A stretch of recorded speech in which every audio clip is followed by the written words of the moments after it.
I just want to object to one thing.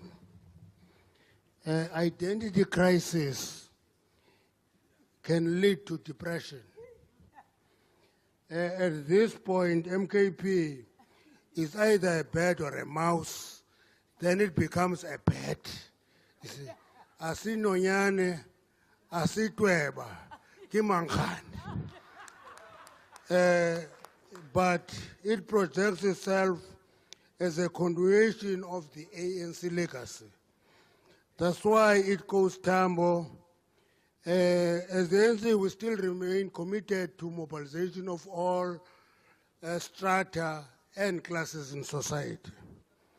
Yeah, a confused MKP must develop its identity and refine it. Fortunately, we know the difference and the distinction between a revolutionary